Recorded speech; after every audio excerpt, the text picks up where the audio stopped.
All right, everybody, welcome back to Beans No Ball, episode 15 of Beanside. Now, the season is a little... It's catching up. Yeah, of course, it's catching up little by little. We already got 2 weeks behind us. Got a lot of more stuff to talk about. So, open discussion. I'll open this up. What's something you want to talk about? I think probably the biggest one is Bryce Young. I think that's probably the biggest one in the league right now. Look, he got benched for Andy Dalton after 2 games of just straight bad, really, what I can say here. But let's really look into the details here. I'm sure there's a lot of ways you can put into this. Yes, you can either bring Bryce. You can say he's not built for the NFL. He's not built for this league. You mentioned before, like he's just too small for a QB. And I know we don't like saying that. I know we say this stuff like about Kyler, Russ. But they've already established themselves as top QBs in the league. And that's something I would tell you that they compromised. Well, no, they didn't compromise. They made up for their size. Yeah. And all this stuff.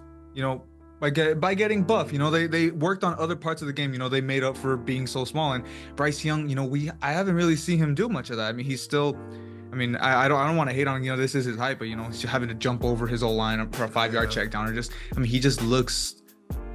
It just looks like like everyone is so far ahead of him when he plays. There was that one rollout on a 3rd down that he just didn't know. He didn't look like he knew what the hell he was doing. So there's just little things like that. He is pretty lost throughout most of the drives when you are literally sitting there and watching the Carolina Panthers play. But look at the team around him.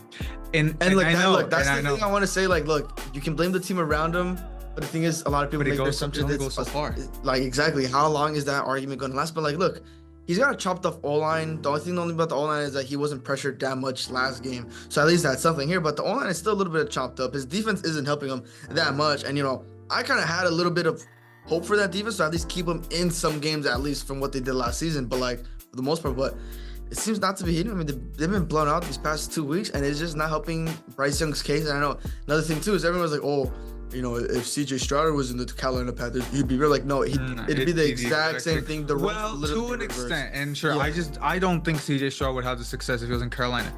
But the Texans wouldn't have success either. Because CJ Stroud is arguably just a better player, like by far. But Bryce Young wouldn't be where CJ Stroud is right now. He, those struggles that he has, he wasn't gonna fit into that D'Amico system that obviously took off and flourished so well last season. So you can make that argument that you could flip him, but I'm not sure it really works in this scenario because where Bryce Young. It's a lot of what ifs. It's a lot of butterfly flex scenarios. What would have happened if Texans lost that game? But if they lost that game, they probably still would have taken CJ because they liked them more. Yeah, exactly. But all around, just the Carolina Panthers, it's just either blame the system, blame the actual team, or they're all going to Bryce Young. It's really just got to depend on what they're going to want to do. And then they're coming out saying that they're not going to trade him. Yeah, I would hope you guys don't trade him. I would hope so. And then let's get into that one. The Chase Daniels stupid mock trade that they were trying to say. What was it? That we would get Bryce Young, the Rams. The Dolphins get Staff, and then Panthers get 2 first-round picks. Yeah. Which, what the fuck was that? Yeah, the Rams aren't giving up Staff anytime soon. And that's going to retire in LA. That's something I saw some people talking about. Like, we talk so much shit about, like, media personalities, like, let's say us, that, we don't play the game. You could say stuff like that, like, oh, we're just, talking heads. You got guys that did play the game that are making even stupider takes than I think either of us has ever made. Yeah. We had some stupid takes. I don't think it was stupid. I love Chase Daniels. I really like him as an analyst. We did meet him at the convention, so we might just pull up the picture right now of the both of us. But I'll throw it on there. Yeah. But I love Chase Daniels, especially as an analyst. Like the way he breaks down plays. But that mock draft kind of just threw me off because the Rams, they're not gonna give up Stafford, even at the huge detriment they're in right now with the injuries and the whole team around them right now. They're not gonna give him up. Stafford might as well play till he's 40 if we're being. Well, let's remember. 2020, the 2022 season that we were terrible, obviously, stuck around. People were arguing if we were going to trade Darnold, if we were going to, just sell everyone off. Obviously not, that came into the situation last year. And same thing last year, Stafford, did go through that injury, retirement, rumors and all you want to think. But look, he's in it, he loves McVay, he loves the system, he loves LA in general. He got his ring with LA, and that's the one thing he wanted to do before he retired, and that's what he got. He finally got it. Exactly. And sure, I know we could talk about all the injuries, but keeping it, just injuries in general, that matchup we got, the 49ers and we see, are we going to start seeing that, these injuries are going to start catching up to them? I don't really think it's going to against my Rams, honestly, because, you were just as bad. But the Debo injury, though, what is it, 16 Debo, again? I don't know how long he's going to be up, but he's missing. He's going to miss sometime specifically. And obviously CMC with his injury. Exactly. Still tempted down with CMC. So you would expect Mason to kind of get a bigger load now that the kind of his Brock Purdy's weapons are coming. I'm like, look, he's not Ayuk. You would expect Ayuk. Exactly. Yeah. Ayuk. And Ayuk isn't looking that good this season right now. Same with Kittle. Like, he'll have like one or good. Yeah, he did go off last week. That's right. He'll have like one or two good plays here and there, some really big momentum change plays, but consistently in the game, I really haven't been seeing that from Kittle other than last week, right? Yeah. So I'm really going to want to expect Jordan Mason to kind of pop off in the running game as well, kind of take the heavier load there. But again, you can only run him so much, and probably with Brock Purdy, he's going to have to. I mean, he's the only passer right now. He has to show out. Yes, exactly. And these couple games, like just like last season, that he didn't have. I mean, same thing. No Debo and no. He was CMC, you know. Was CMC missing at that time? I think so. Well, when the Niners went that little skid with no injuries, that Purdy suffered. He has another opportunity. Like, okay, that happened last year. This year, he has that opportunity to maybe show out and gain a little more respect for his play. He's got a lot of proof because Debo was his number one for so far right now. Ayuk's been doing nothing. Kittle's been doing nothing. Mason helping him take the pressure off just a little bit.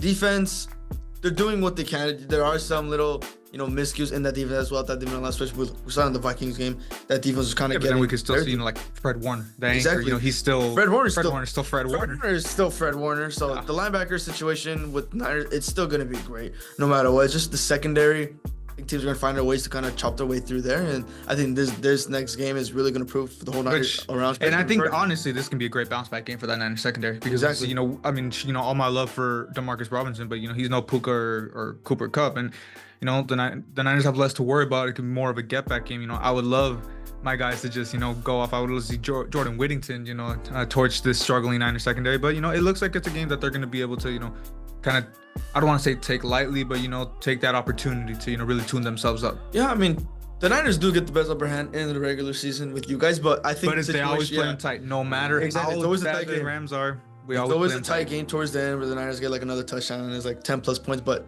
it's still a close game regardless between the Rams and the Niners. I think both sides of the ball, Rams do got the more injuries in their deck, but the Niners side of the ball offensively had a little spaz attack there. Brock, he lost the one main guy, Debo, and that's the thing. We'll come back check on that for now. That's probably the biggest one in that offense as a whole. The O-line, it's perfect. You don't got to worry about O-line. Sherman is back. That's basically the whole O-line. You ain't got to worry about that. But it just depends how the O-line is going to hold up for the time Purdy's going to be able to have find some weapons downfield. Like you like our Juwan Jennings, who I still love Juwan Jennings, but as him being your number one. Yeah, we're not gonna get a performance like he got in the Super Bowl. Exactly. We're not gonna get that every game for Juwan. He's a solid receiver 3. He's solidified himself as a good receiver 3. Not really, I want to say security blanket right then and there, but pretty much. I mean, he is to them what Demarcus Robinson is for the Rams in a way. And I mean, I'm not too worried about them just specifically because the Rams defense looks off, and hopefully it was a fluke game that they looked so bad in that Cardinals game, but. I'm gonna keep my optimism. I'm gonna hope for a good game for the Rams, and let's just hope for the best. But I think we can, have some good little open discussions to start us off. Now we can get into what you guys had for us this weekend. Carbs, you had some good stuff for us once again. Get that up there. It looks like he was right. Sam Darnold career revived with Jettas and the Vikings. I mean. It's only week 2, but it's still early to tell. It's looking really good. It is, and I'm really liking this connection that they already built in the first 2 weeks. I mean, their chemistry is already going. This whole Vikings team, especially around Sam Darnold, the offense, they've been working around Sam these past 2 weeks, and it's been looking really well for them. The Niners can build a really big statement call. I think they were the underdogs in that game. Well, I'm not gonna doubt it. Yeah, but. They really showed out, and they really shut down that Niners defense. They really shut down that offense when they really need to. Not bomb to Jettas, the 97-yard was pretty much solidified their win there. And that defense, they did their job. And we know that the Vikings defensively, they've always had some miscues on that defense, specifically with the secondary, with Harrison Smith being the main guy that you'd always look to. Loyal guy, Harrison Smith, love Harrison Smith. But, him still balling out, living fossil, still balling out, helping that secondary at safety still works out for the Vikings defense, especially on the offense. O-line's holding their ground, especially with the passers of the Niners from last season. So there's a lot of good things seen with this Vikings team, but again, it is still week 2. You can't really build and I'm not gonna go out and say, like, you know, I mean, yeah, they're still in a very tough position. We're gonna gas him up because no one expected this at all. Regardless, you know, USC boy Sam Darnold, we're gonna show him his love. Like, I want to wait till midseason, week 8, to see where all of these teams. Yes, but the only good, and then you got to look at it too. I mean, sure, you know, we were just kind of talking a little low about that Niners secondary, but you know, we're talking about them because of this struggle, because they're struggling against Sam Darnold, and you know, because he's the one exposing them. I mean, we expected the Niners defense to, you know, really solidify. I mean, we expected this to be a really wide open game, and to see Sam Darnold doing something, you know, what you mentioned about that 97-yard touchdown, that doesn't just happen. You know, it's, you know, this offense is really meshing, and you know, this Vikings team, you know, are they gonna go into a deep playoff run? Probably not. But I mean, to see the Sam Darnold's been able to do this in the absence of JJ McCarthy, you know, it's really good for this Vikings team. And really, yeah. I mean, you pretty much said it all there. I wouldn't expect a 2 deep one. I would expect them maybe sneak their way into the wild card. But that's really about it. It just all depends how, you know, like I said, I want to wait till midseason for all these teams till we get our specific takes on them. Don't want to go really too early on this one. Yeah, of course. And I mean, I don't know. Do you want to get into the other point Carbs is trying to make for us? I mean, we might as well. We might as well. I mean, I don't know if you want to just introduce it for us right here. I can't really read it. Go for it. Well, my fault. Yeah, Shannon Sharpe, a dog on and off the field. I mean, we know what happened. We don't have to. We know. we don't have to just go all into it with this. This probably doesn't deserve its own deep dive, but everyone's seen the video. Yeah, everyone saw what happened. I think you answered your own. Yeah, you answered it yourself, sure. But yes. I mean, we can move on. I mean, yeah, you know, thank you for the last cars, but moving to someone new coming into giving us some ammo, and thank you, Marco, for you know, giving us some good content. You know, so sometimes, you know, Carbs, you know, you give us a little random stuff, but we'll, you know, we appreciate stuff like this. Do you guys think that the Bears offense can get it going against a defense like the Colts? Now, I mean, honestly, it looks pretty rough right now. I mean, I'm not gonna say, you know, the Colts is just you know, lockdown group. Their defense isn't that good. Like, it's not like top 2, right? But I mean, it's still also solidified defense. To see Malik Willis, would be winning against them. I mean, that's it was still a close. It was still a 6-point game. So the defense did their job for the most part. And when you really want to look at that, the offense wasn't getting going. I went over this before. Aaron Rich wasn't looking good in the pass game at all offensively. Defense was doing their job for the most part. Malik Willis, he just had that one good drive, that one good touchdown drive that pretty much sealed the deal, right? But I wouldn't blame this too much on the Colts defense, right? They did what they could, right? Either, they did what they could. The offense was doing is exactly what this is exactly what's going to go on with this Bears team. They're gonna be exactly like the Jets last year. What I'm thinking, this defense, they're gonna hold their ground against these next top teams. They're gonna keep playing against their whole schedule. They're gonna keep holding the ground on defense. They're gonna shut down the offense. And then when the offense comes on the field, they're not going to get anything going. This is exactly what happened with the Jets last season. Same with Caleb Williams. He's not getting his throws down. He's missing a lot of opportunities in the downfield. Sure, the O-line is still chopped too. I mean, he was sacked a couple times against the Texans. One thing we can look at with the O-line. I mean, sure, you know, they're probably still going to struggle. Yeah, I'm not putting the whole blame on Caleb. The O-line is another reason for that, right? The one thing that I could say, you know, if the Bears are gonna get something from this game, the Colts are missing DeForest Buckner. Exactly. He just went on IR, so that's one less thing that the O-line has to worry about. Now, you know, is that gonna make too much a difference?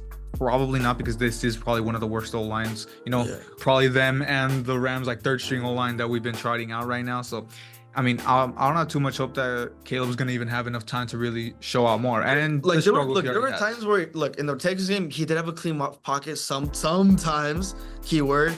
He was pretty much running for his life, and he tried extending the play like he did in college. The spin moves, that's really not gonna work in the NFL. Too many things that worked in college and very clearly don't work. It's not gonna work in the NFL. Just get rid of the ball.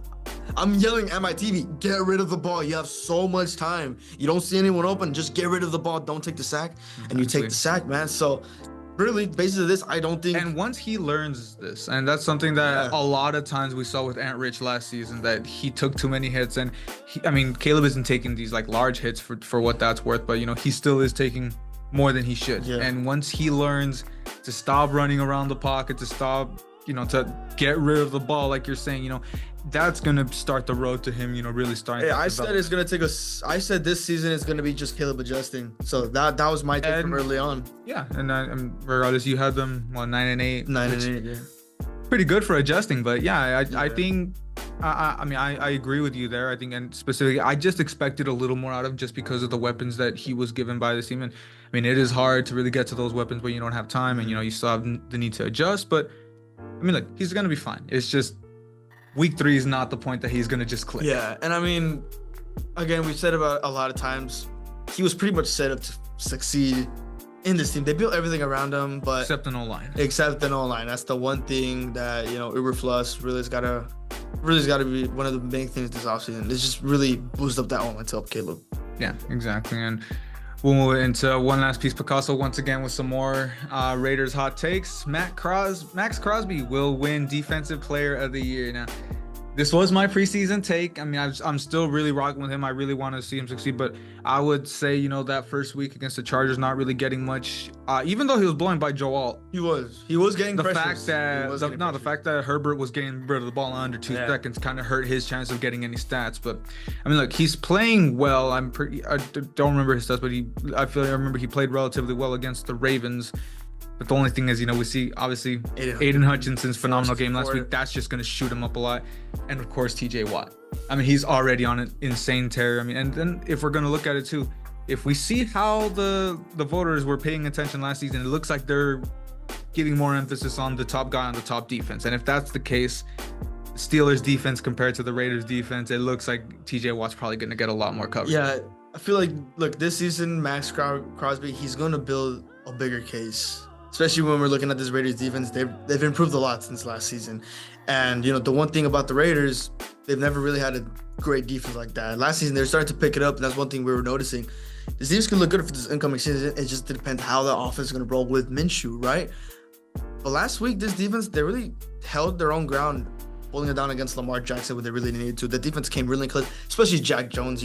Jack Jones is really another young guy that the Raiders really put a lot of trust into to pretty much secure games like this, and that's exactly what they did. The hit to Likely, that if Jones was just like a split second late, it probably would have been a conversion, and it probably would have been a win for the Ravens on a field goal for Justin Tucker. But Jack Jones being there right on time, as Likely caught the ball to force an incompletion, that was such a clutch play. And this whole defense all around, this chemistry all around this whole defense of the Raiders, it seems to work well. Just like I said, it just got to depend how the offense is going to do with Minshew here and with Crosby being the anchor on that line. The only thing about this defense is the absence of Christian Wilkins really doing anything. I mean, I expected him to really be the reason that Crosby flourishes, and with or without, it looks like Crosby's doing fine without him. And he is doing well, but I just felt like you got 2 big names on that D line that it's just really gonna let Crosby open up. If once Christian Wilkins comes back, they're gonna put it's one or the other. It's either they're gonna put a lot of emphasis on Wilkins or they're gonna put a lot of emphasis on Crosby.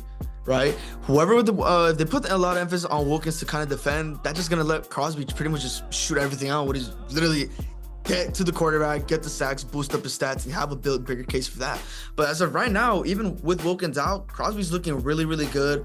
I'm going to expect a really big case coming for the end of the season. But Steelers defense, like you said, if they're going to place their emphasis on which has the better defense, TJ Watt's looking like the best guy right now. But with the way Aiden Hutchinson is right now, with the sacks that pretty much boosted him a bit, it's going to be a very tight race. Absolutely. And I mean, I'm still pulling for my preseason pick, but like you said, there's other performances that are definitely going to get a lot of eyes opening, and we'll move this right into our Thursday night preview. I'll get into our little parlay in a little bit. I mean, last week, how did we do? I don't remember. I think we both went 2 for 6. 2 for 6 on 2. Oh, you went 2 for 5. What, did you do 5 or 6? I did 5. So I went 2. I went 2 or 5, 3 for 6.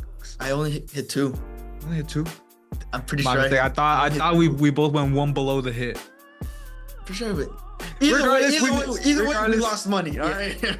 We lost money. We didn't actually put money, but if we would have lost money. So regardless, I mean, let's just get into this game. I mean, the Patriots and the Jets, obviously, I'm expecting a really good AFC East matchup here. I think, the Patriots defense has been obviously showing out a lot more than I personally would have, because obviously we see, Christian Gonzalez, a big piece, and, that matchup with him and Garrett Wilson, that's something I'm very excited to see, looking just on the Jets offensive side of the ball.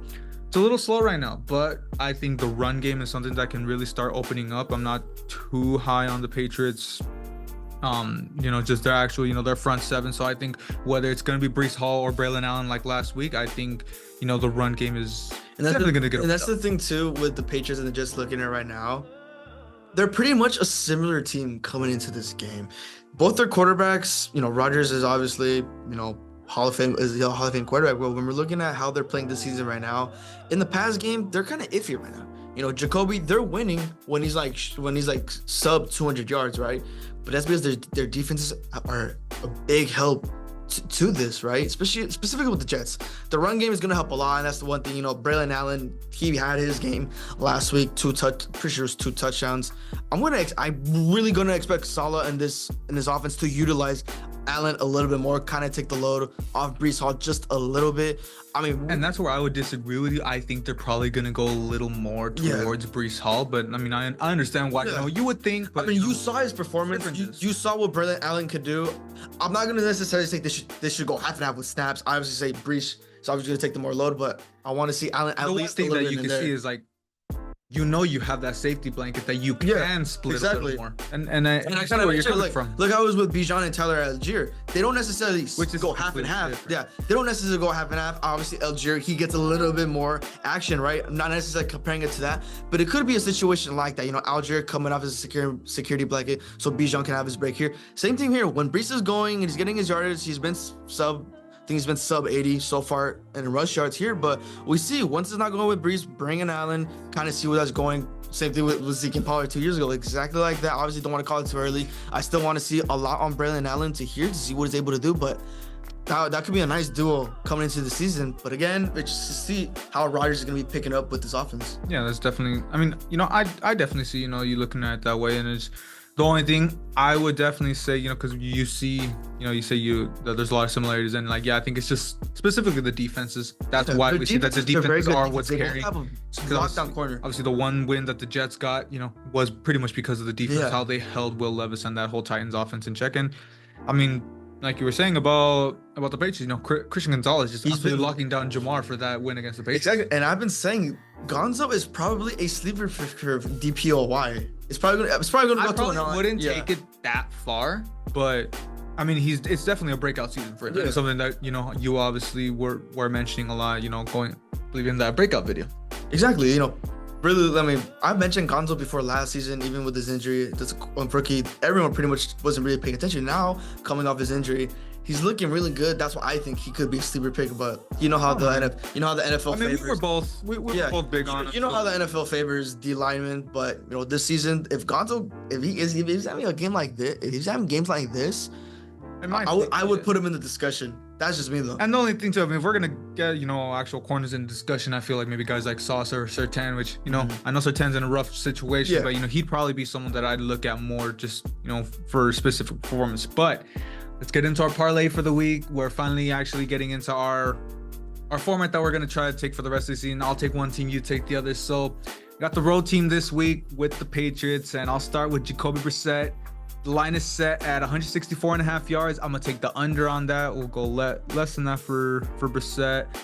Jalen Polk, he has 18.5 receiving yards, and he's definitely been utilized pretty well by this Patriots team. So I'll take more than that. Definitely expecting to get at least 20 yards in this one. And Ramondre Stevenson, 67.5 yards. I'm gonna go less than that. I think the Jets defense is gonna be able to silence him in this one.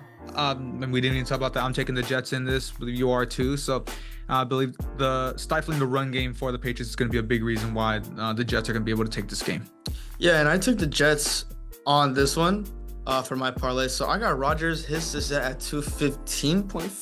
His is at 215.5. I'm gonna go less on that just because Rodgers, he's been pretty struggling in the pass game on this one. Then I'm gonna go Breece. I'm 63.5. I'm gonna go more on this just because he's been having a little edge over that just because of we're gonna expect a little bit more rush on that. And then how to get my boy Braylon Allen. His is 23.5. I'm gonna go more on that. So I think this game is gonna be a pretty rush heavy attack when it comes to this Jets offense against the Patriots today. Yeah, for my fantasy team, I would hope it's not, so I can get Garrett Wilson to. I started Braylon in my flex, so I would hope he gets something at least one touch. Please. Get him in goal line. Take Breece out. To get Breece out at the goal line and get Braylon in. And we both know that's not happening, but. I mean, no. I mean, if we're getting a 1 yard play, let's just get a quick out route to Garrett Wilson, get me a touchdown on offense for me, because our league is what actually matters. But yeah, I think that does it for Bean Talk for the week. Definitely hope to I just get home, knock this out and get another nice Thursday of football. So hopefully this parlays in a shitter like last week, Scott.